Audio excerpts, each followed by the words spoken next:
Siemano, jadę po gwint do E46, może uda się coś pokamerować.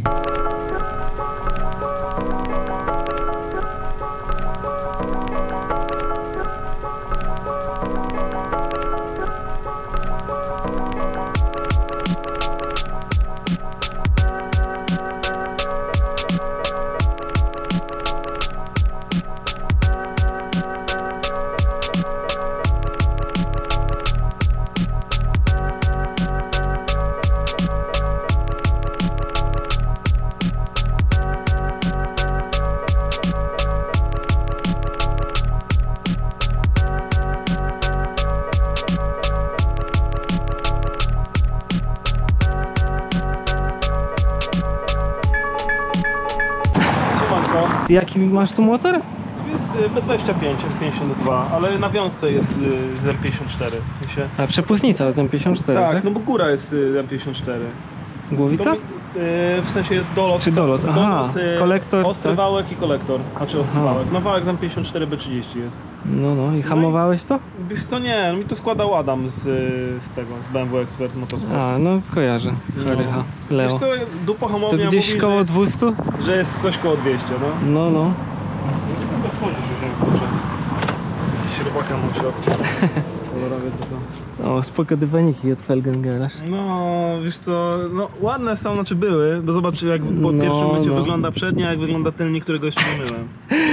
Aha. No, więc generalnie jakoś super turbo wytrzymałe nie są. A szyny co to jest? CNC? 71? To jest od Swagiera platforma. A, Swagger. No bo oni robią taką uniwersalną platformę, że możesz sobie w miarę spoko No. dostroić. Muszę drugi kubeł założyć, bo pasażerka zawsze lata za bardzo. No ja to jeszcze mam przed sobą kubły właśnie. Nie, to Przydałyby jest się, game bo changer. To jest naprawdę przy przekładkach to Jak nie latamy musisz po całej furze. Nie musisz walczyć o trzymanie się, wiesz, No, zębami no. powietrza, kolanem w boczek i wiesz, i zapinać się w ten fotel, to naprawdę jest dużo przyjemniej. A ty teraz jaki gwint tu założyłeś? Tu jest teraz założony ten MSR nowy, MSR. ten najnowszy co wyszedł, fioletowy. I tu jest komplet, ja go kupiłem, bo on był ze wszystkim, bo ta laga nawet Terrano, ona się nie spisuje z betonem i był straszny ping-pong. Aha. A MSR można było kupić chyba za 1700 zł, za niego dałem, a miał od razu unibal przód, unibal tył, regulację tej lagi z odbiciem. Ludzie mówią, że wylewają się te amortyzatory, ale no wiesz, no jeżdżę i nie ma żadnego problemu. No i jak dokręciłem tą siłę odbijania maxa, no to na betonie się to sprawdza i nie ma żadnych problemów już. A w sensie najbardziej na miękko? Czy na twardo? Najbardziej na twardo. Znaczy no wiesz, no najbardziej twardej sprężyny tam wiesz, skręciłem to ile się da. I nie ma już ping-ponga i wyjaśniło to temat.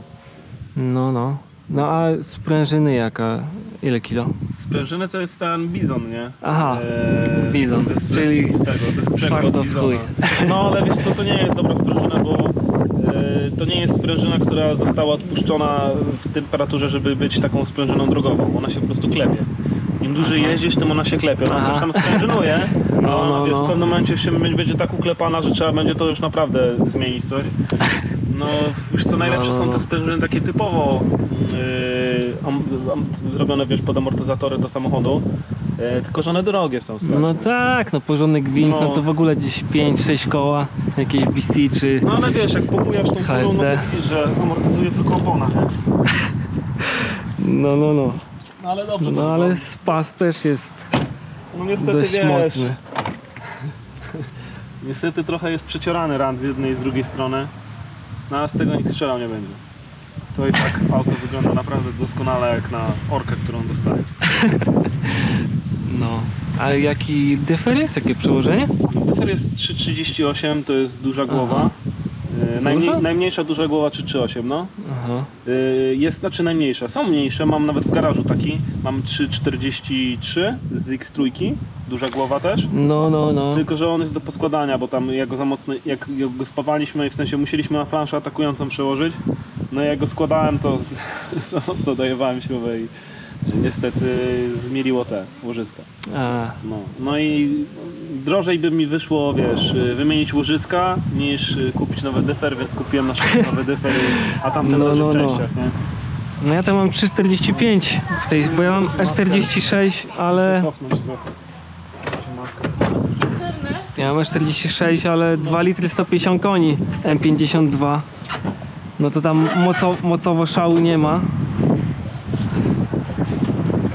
I dyfer mam ten standardowy, tam około 3,45, tylko zaspawany właśnie. No, także tutaj widzisz, kolektor jest od B30, cały dolot jest B30, przepływnica No. B30, elektroniczna, przejście na wiązkę elektryczną, Disa B30, puszka, dolot został z B20. Odma jest ucięta, usunięta jest rurka w podłogę. Do dolotu gdzieś tam? Czy... Nie, była A, wcześniej w dolocie, ale strasznie nasyfiła, wiesz, w filtr. Aha. Ja i tak mam tego Piper Crossa, ale on już był tak uwalony tym olejem usmażonym, że No. nie miało to sensu, więc po prostu walnąłem w podłogę, teraz sobie tam leci. No. Tu wiesz, tak kontrolnie jak zmienialiśmy ostatnio, no to jakimś tam wiesz cynkiem położyłem, to nikt z tego strzelał nie będzie, a przynajmniej No. korozja nie będzie tego żarła. No i są właśnie te mocowania do tego MSR-a, tu sobie możesz dokręcić. Jak tam kapturek się ściągnie, nie chcesz się ściągnąć kapturek. Aha. No, także wygląda naprawdę to fest porządnie. A te cambery to są... To jest camber z zestawu, unibalem czy- od razu z gwintem całym. Aha. No, dlatego opłaca się kupić ten gwint, jeśli planujesz jechać z betonem. No. Bo jak nie planujesz jechać z betonem, No ja to... raczej na razie nie, ale zobaczymy. No, dobra. Chodźmy zobaczyć tam. Ta laga jest w ogóle od jakiegoś terano czy coś, tak? Tylnia jest wypalana.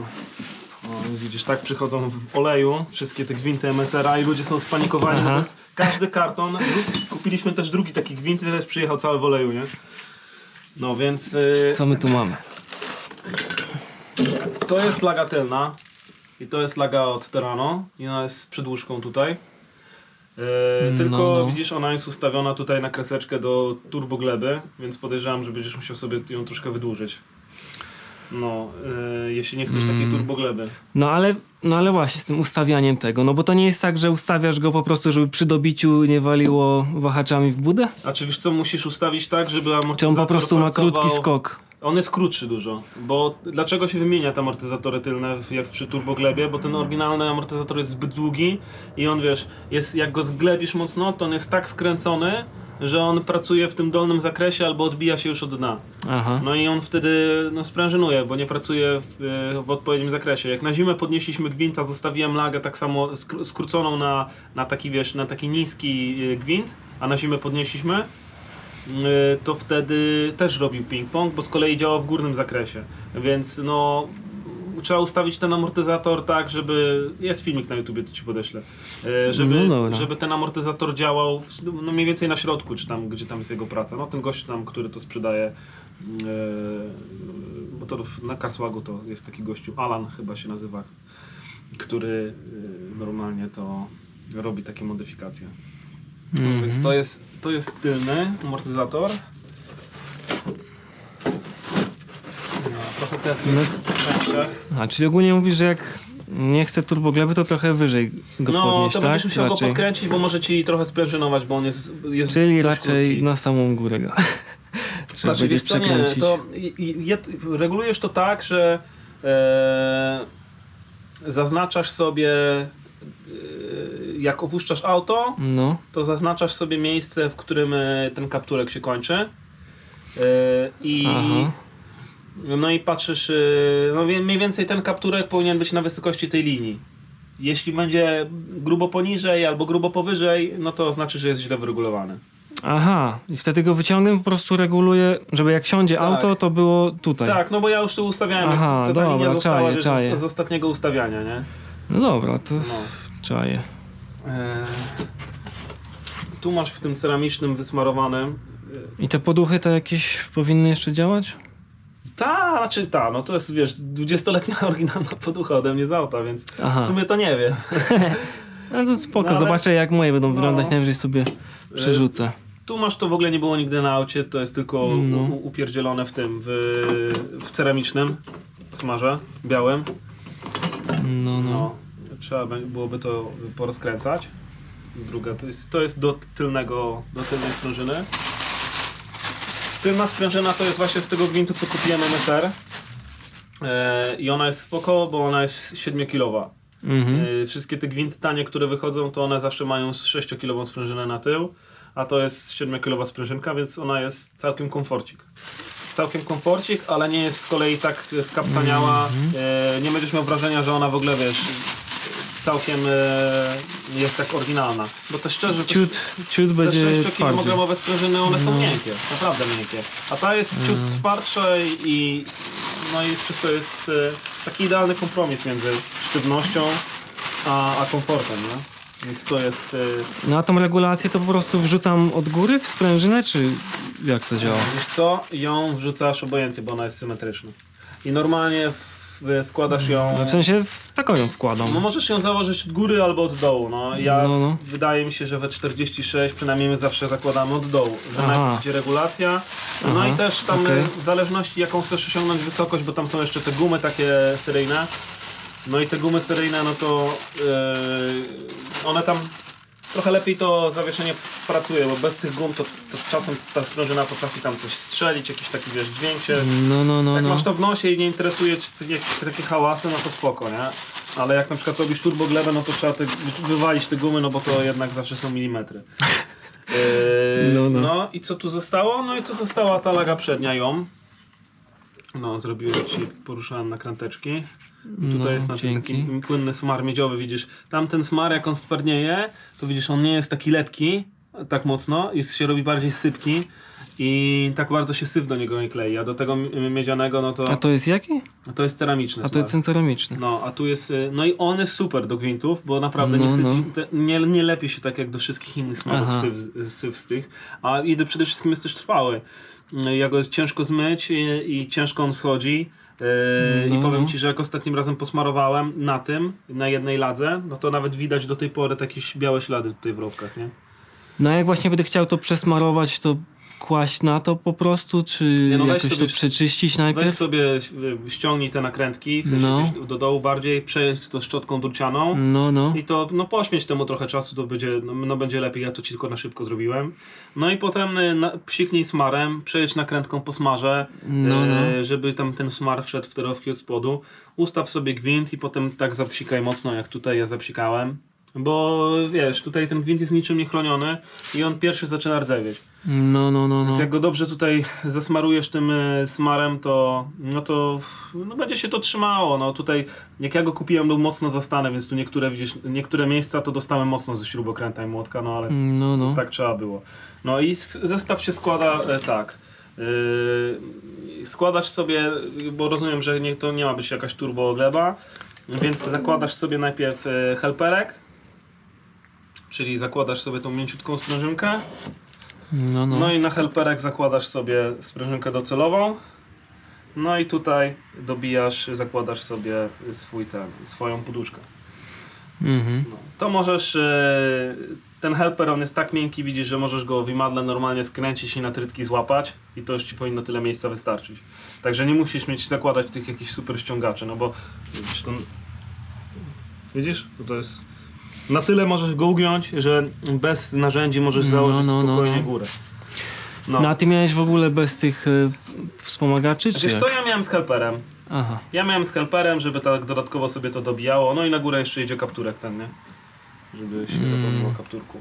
Ale czekaj, to już na to zakładam poduszkę? Tak, tu dokręcasz w poduchę od góry. I ją przykręcam. Tak. No bo ja miałem tutaj ten camber, ale camber sprzedałem osobno, więc... No i tu sprężyna jest ciekawa, bo sprężyna z przodu to jest od PK Coilover z 10,5 kg. I znowu, ja mam teraz w tym nowym gwincie 9 kg, chciałem tą przełożyć, ale ona ma za małą średnicę wewnętrzną i nie wchodzi, zresztą to widać jak sobie spróbujesz nałożyć te kapturki. Nie, sorry, ten kapturek akurat wchodzi. Ten, akurat te wchodzą tym. Ale przednie kapturki nie nachodziły i po prostu się sprężyna, wiesz, to się zapierało na tym i nie wchodziło do środka, więc miałbym coś takiego, nie? A tak nie można pracować. No to czekaj, do tą górę jak składam, to najpierw to, później to, tak? Czy jak to właściwie jest? To najpierw zakładasz to, ważne, żeby był spacer plastikowy i zakładasz od razu to. Aha. I na to poducha. Tak, bo to jest z tego mojego nowego gwintu. Więc to ci się w sumie nie przyda, nie? Znaczy mogę ci zostawić, jakbyś sobie chciał dołożyć jeszcze spacer na górę, no to może ci się przydać. Aha, No okej. i dokręcasz i finito. No. To jest naprawdę mega dobra sprężyna. Te 10,5 kg naprzód to jest maksymalne, znaczy to jest sprężyna, od której auto przestaje się kłaść w zakrętach. Czyli możesz naprawdę mocno, wiesz, wejść w zakręt, naprawdę turbo mocno, a auto ci nie wypłoży. No Więc- tak właśnie jak czytałem, no to 10 kilo niby dużo osób No, poleca więc... przy jakimkolwiek gwincie. No i to jest taka typowa sprężyna już do zawieszeń, więc ona się nie uklepuje.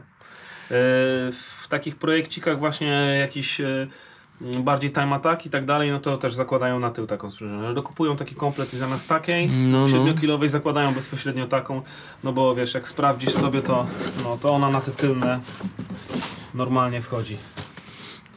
Aha. Więc możesz sobie dokupić od PK Coilovers, taka sprężyna chyba kosztuje u nich teraz 450 zł komplet.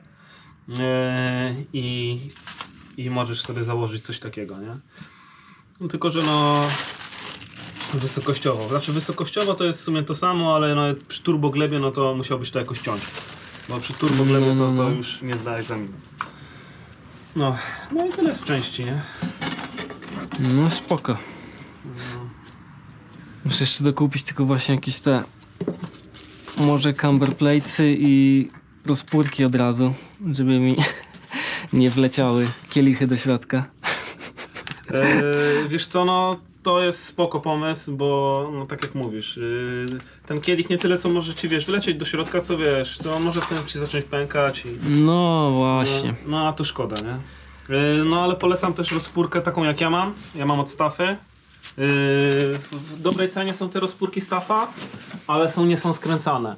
Więc, a te skręcane wszystkie na śrubach, one się gną. Czyli nie pracuje tak jakby sama rozpórka. A ta Staffa jest normalnie spawana, więc ona wiesz, w ogóle się nie gnie i dzięki temu masz dużo lepszą sztywność niż na takich, wiesz, skręcanych. A to co to jest ten talerzyk? To jest taki dodatkowy talerzyk, który kładziesz tu, żeby sobie pracowało na tym, na regulacji. Sama rozpórka z przodu to moim zdaniem nic nie daje, albo marginalnie niewiele. A jeszcze śmiesznie, bo Ale jak wymieniasz, czy jak zakładasz nową? Nie no, ta fabryczna w ogóle została, nie? Aha. A jest jeszcze dołożona od Swaggerów właśnie. No ale skręcana. Na kielichy, skręcana. No właśnie. No. Bo tutaj ta spawana naprawdę dużo dała. Poprawiło się to auto bardzo z przodu. Ten kielich w 4.6 jest miękki. No w E60 chyba nawet jeszcze bardziej, bo tam w ogóle chyba aluminiowe jest wszystko z No przodu. to tylko też jest pytanie, jak jeździsz, nie? No tylko, że tam jest, wiesz, fabryczne zawieszenie. Niby tam jest to sportowe, lekko obniżone, ale... No ale te sportowe to obniżone. Ale to nie chcę bardzo tu delikatnie. hejter, ale zależy do czego. Ja mam na przykład F-kę jeszcze F10. No. No i tam seryjne zawieszenie to był ponton. Tam się nie dało wejść normalnie w zakręt żadną prędkością, bo to auto się bujało jak porąbane. No. I faktycznie jak założyłem A-Back ProKit tam, no to wydaje się, no co to A-Back ProKit, ale poprawiło się zawieszenie, prowadzenie auta, no mega. W końcu auto zaczęło się po prostu prowadzić. Dalej to nie jest, wiesz, sportowy wóz, ale różnica jest kolosalna tam. Znaczy tam u mnie akurat jeszcze fajnie, bo są te aktywne stabilizatory. Aha. No pytanie, co ty autem tym robisz, nie? Czy zasuwasz Znaczy jakieś- to jest daily, ale wyszło tak, że ono jest wypasione tam w opór po prostu. I te amortyzatory, te stabilizatory aktywne, no to powiem ci, że to faktycznie działa, że jak latasz po zakrętach, No. chociaż ja nie do tego to auto kupiłem, ale jak jedziesz tam szybciej po zakrętach, to ten przód się praktycznie w ogóle nie buja. Co ty gadasz? No, To na jakiej zasadzie działa? To jest jakiś pizoelektryk? To jakieś napięcie tam jest położone, że ono twardnieje? Dokładnie W Audicach jest tak, nie że tam wiem są jak to opiłki. działa. W Volkswagenie było tak, że miałeś opiłki jakieś tam w ladze No. i jak tam chciałeś utwardzić zawieszenie, to się odpalał magnes, no i te opiłki stawiały większy opór, przez to jakby miałeś nagle większy opór w tych oporach tłoczenia tego oleju tam. No. Ale to nie wiem jak to działa. Ale tutaj nie jest to w amorze, tylko właśnie jakoś na stabilizatorach. Nie wiem dokładnie jak to działa, że to się jakoś utwardza i się nie przechyla. Mam Ale seryjne te amortyzatory z przodu. W ogóle mogliśmy zrobić porównanie seryjnej lagi z tym, jak chcesz. Zderzaczek do kupejki. Mam moje nowe piękne półośki. Prawie że bez luzu. Ale podobno właśnie im mniejszy luz, tym szybciej strzeli, ale to nie wiem. To tak słyszałem od Kuby właśnie. Seryjna laga. Wziąłem sobie rękawiczki, bo tam będę się szorował drugi raz, nie? Patrz jaka to jest różnica kolosalna. To wygląda przepotężnie, nie? No... Chociaż... Jest No dłuższa na tak, pewno, jest i to dłuższa, sporo, no jest, patrz. jest. Jest dużo dłuższa. No ale ten amortyzator, no to... Nie no, tutaj tak tego nie ugnę. Ale tu widzisz, to widać, że sprężyna, o patrz. No. Sprężynę mogę zginać. Trzymam, jak będę kiedyś sprzedawał, czy nie będę nigdy sprzedawał, nie? No. To auto już niestety będzie ze mną do końca życia. To już nie opłaca się tego auta sprzedawać. A tu łączniki stabilizatorów trzeba z tego. Z Peugeota 406 kupy tylne, tak? Nie, Czy, nie tego, bo to jest bez sensu. czy co tu trzeba wsadzić? Z Peugeota 406 one są do dupy, bo one się, wiesz, wyrywają. Znaczy ja nie wiem, czy tam będziesz miał jakieś skręty, czy coś takiego? Na razie nic, ale będę adaptery dokładał. Ford Mondeo MK3. To możemy do mojej fury podejść, to ci pokażę. No gdy tu z przodu to w ogóle masz spas na piczy kłak. No ale wiesz, jak lecisz bokiem, to ona się podnosi. No. Wtedy się robi to ten potrzebny parę milimetrów. A potem co ma wytrzeć, to się wytrze. Ja właśnie miałem E46 na daily, a później kupiłem tą. Znaczy, tak w miarę niedawno, w sumie gdzieś z 1,5 roku temu. No i wtedy E46 zacząłem coś tam się więcej bawić. No ale na razie to tam w zasadzie tylko dyfer mam zespawany. I teraz jest u blacharza, dziurę w podłodze robi i coś, Czemu? słuch zaginął. Czemu dziura w podłodze? Wpadło mi mocowanie lewarka w ogóle z Aha. przodu, z prawej strony. A, no to słuchaj, to ja to co 2 I lata chciałem- robię pełną konserwację podwozia. W4.6 co 2 lata progi trzeba zdjąć, szlifiera do gołego, na to ten. W 2 lata temu byłem gorszy, bo 2 lata temu po prostu walnąłem na to chamsko Titan Silver, nie? W No. tym, w Hammerite. Jest Hammerite młotkowy, który jest jak Titan Silver. Zresztą gdzieś tam widać gdzie jego ślady. A w tym roku już normalnie położyłem kortanin i na kortanin położyłem normalnie epoksyd. I na epoksyd położyłem gumę. Więc w tym roku zrobiłem to lepiej. No No, ale a- zerknij sobie tutaj. A żeby było śmiesznie, to ja tam miałem właśnie konserwację podwozia robioną. Dobra, nie widać. I jakiś czas później Poważnie. wpadł lewarek do środka. To widocznie coś już nie było tej blachy. Nie wiem, tą konserwację to też robiły takie spece.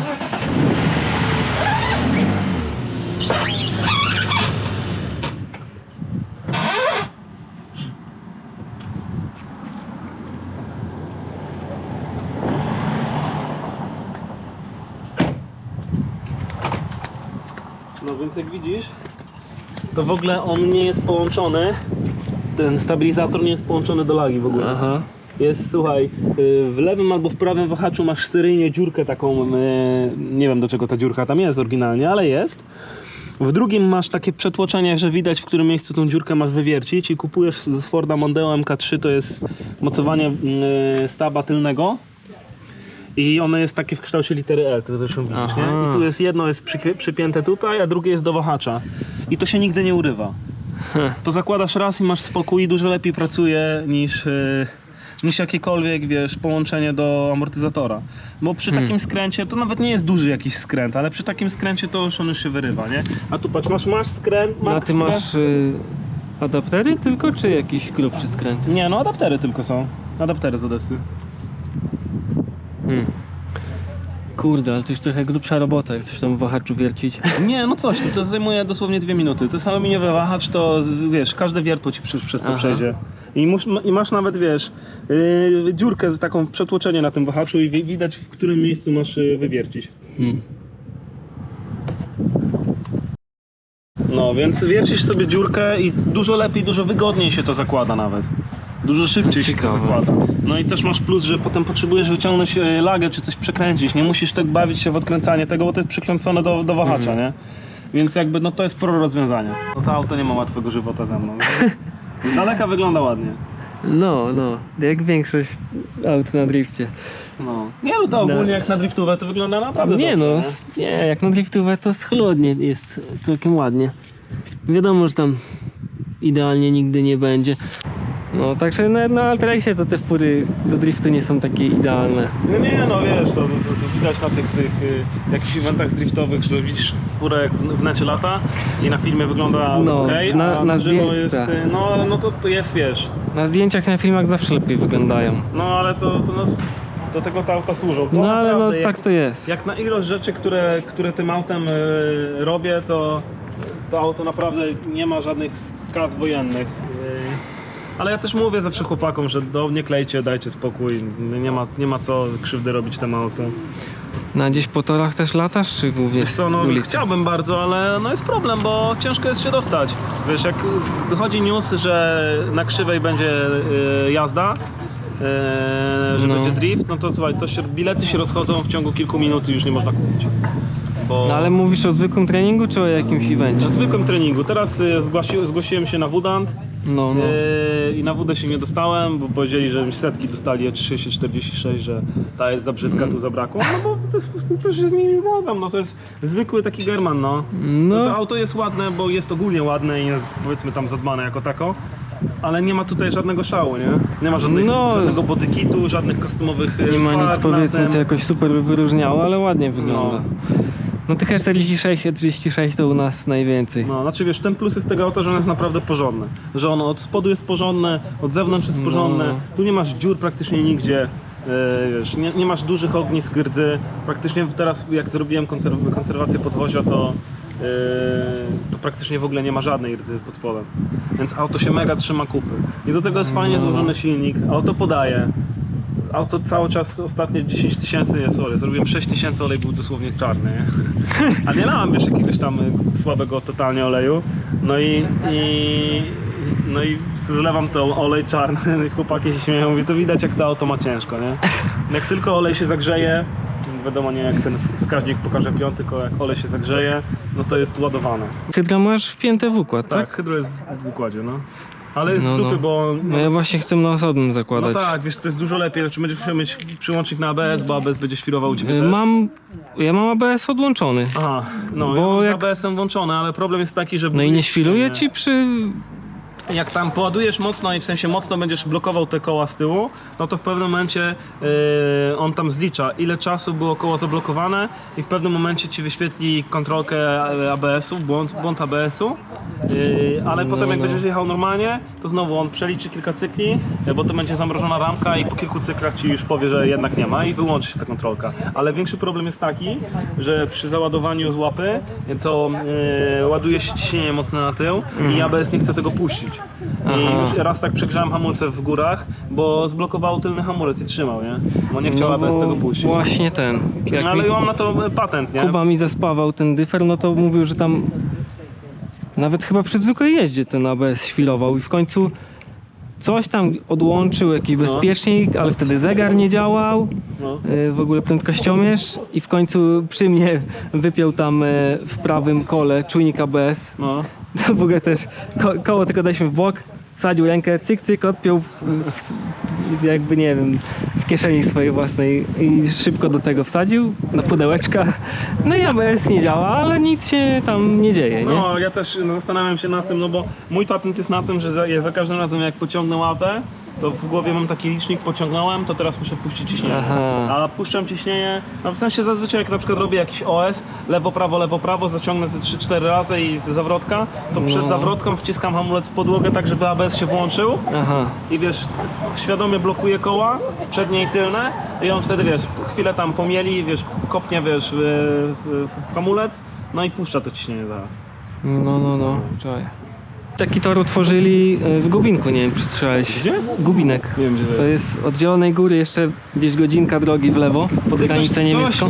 Coś, Ja tam raz byłem. tam są takie, jakaś hala jest obok, tak dużo opon jest, to jest taki tor? No z opon jest ułożony na parkingu. Ale jest, tak jest dużo, tak fest opon tam jest nałożone, bo oglądałem jakiś film i nie wiem, czy to jest ten Gubinek. O, to twoje? Nie mam Instagrama, więc... Z góry to końcówka wygląda tak, nie? Właśnie, Tak, to że jest to ja są, oglądałem, no. tylko że tam są takie płyty jakby Betonowe. a nie asfalt i tam jest... A duże wyrwy są między nimi? Wyrw niby dużych nie ma, ale czasami są takie... O, tu ja lecę. No. Czasami są takie różnice poziomów. No ale fajnie, bo mają ten aktywne domaczanie toru. No, cały czas są jakieś te spryski włączone, Zajebiście. tylko że jest w chuj nieregularnie, że na przykład... Ale co dać? że na przykład patrz, wnętrze masz suche praktycznie, No. tu masz tak średnio mokro po środku, Ważne, czy wiesz, czy a z drugiej można strony złapać... masz full mokro, nie? Ważne jest to, czy wiesz, czy nie ma takiej sytuacji, wiesz, że złapię na przykład felgą mocno taki rowek, że mi zegnie wahacz, nie? Czy Kurczę, jest okej? raczej felgą nie walniesz, też jest tam jeden taki moment. No ale no to jak jeden, to można, wiesz, przejechać, zobaczyć. I słuchajki, i jak oni mają eventy tam? Bo ja bym się przejechał. No i ogólnie to zajebista miejscowa, ja tam chcę jechać, jak tylko fury ogarnę No. trochę. Nawet jeszcze zanim tam ten gwint wsadzę czy coś, No. bo fajnie mi się jeździło, tylko że ja się zdziwiłem, bo tam było bardziej przyczepnie niż na mokrej ulicy. Nie aż tak jak na suchej, To ciekawe, no. ale tak pomiędzy, nie? Że Aha. jak na ulicy ja tam mam przed wyjazdem A ty jaki masz motor w ogóle tam swoich? 150 koni, Aha. 2 litry, M52. No to Bo samo ja co też ty 4 było. miechy nie jeździłem, bo miałem rękę rozwaloną i tak właśnie przed eventem tylko wsiadłem i akurat deszcz padał, jak tam jechałem po kask do kuzyna i gdzieś tam potestowałem furę, no i i latałem jak chciałem, powiedzmy, nie? I miałem ciśnienia tam, nie wiem, z 2,5 czy coś, mniej niż 3 na bank z tyłu, No. dużo mniej, no i dość łatwo wchodziłem w poślizg, No. a na torze jeszcze dowaliłem tam chyba na 3,5 I gripowało. i było dużo przyczepniej. W ogóle ostatni łuk to miałem praktycznie co przejazd problem, że za mało mocy miałem. No. I ogólnie było tak, że jak dobrą linią pojechałem, No. to udało mi się cały tor przejechać bokiem, nawet ten ostatni zakręt i tam w ogóle bez ręcznego, bo ja na ręczny to mam taką nakładkę z NERP-TECHA, ale to Aha. jest takie gówno. Bo te fabryczne okładziny się mega szybko wycierają i to po chwili już nie działa. Użyjesz kilka razy i to już nie działa. Aha, chodzi ci o ten fabryczny Ja mam tylko ręczny, przedłużkę na fabryczny ręczny, nie? fabryczny ręczny, te szczęki w środku. Tak, A, tak. no to tak, to wiadomo, to nie. No, nie no i działa. użyłem go może 3 razy, raz zadziałał i stwierdziłem, że dobra, nawet nie próbuję. Znaczy powiem ci, że ja też nie lubię wajchować, ale czasami trzeba. No czasami się przydaje, nie? No. Czasami się może przydać. Znaczy fajne jest to, ręczny mi daje taki komfort, że jak załaduję za mocno, w sensie mam komfort, że mogę sobie załadować mocniej, bo w razie czego się dohamuję. I dohamuje się No. tak, żeby się ustawić, a nie dohamuje się, wiesz, bo z nożnego hamulca to nie zawsze, wiesz, no ten ręczny jednak fajnie ustawia tą dupę, że fajnie zacieśnia ten zakręt. No, A no, na no nożnym można się ten- coś tam poratować właśnie. No, na nożnym to nie zawsze. No i ten gubinek nie wiem, miał być co tydzień, ale nie wiem czy on jest co tydzień. Co tydzień to byłoby zajebiście, co tydzień nie jeździł. I ogólnie wtedy też było tak, że były 3 sesje i tylko jedna była mokra. Aha. No to zajebisty mokry tor do driftu, nie? Ale nie no, Ale to jest nie- tak spoko, nie? No ja to tym sucha ładuję, nie? Znaczy mokre też ładuję, ale z sucha się uczę, nie? No, No bo na suchym to nie jest tak, że jest za mało mocy w aucie, tylko za mało jaja ma kierownik.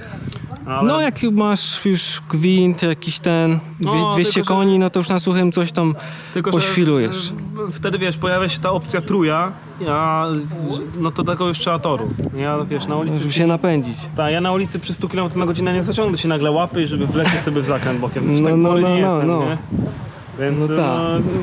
tutaj jest limit, czekam właśnie, żeby jakiś event się trafił, żeby szklifować te umiejętności na torze, nie? No to na ten gubinek musimy się kiedyś wybrać. No. Dobra, Jak lecę. będę jechał, to dam znać. Dzięki wielkie, niech służy. No, dzięki. Marka. Gwint kupiony. Myślę, że ten filmik jest już i tak dość długi, także dzięki za oglądanie i widzimy się w następnym. Elo. Playing with the word now, Hollywood geeking. It's just another Hollywood weekend. I'm just another Hollywood demon. Dropping next season, I ain't got a reason. Now Hollywood geeking. It's just another Hollywood weekend. Baby, I'm a Hollywood demon. Girls keep screaming.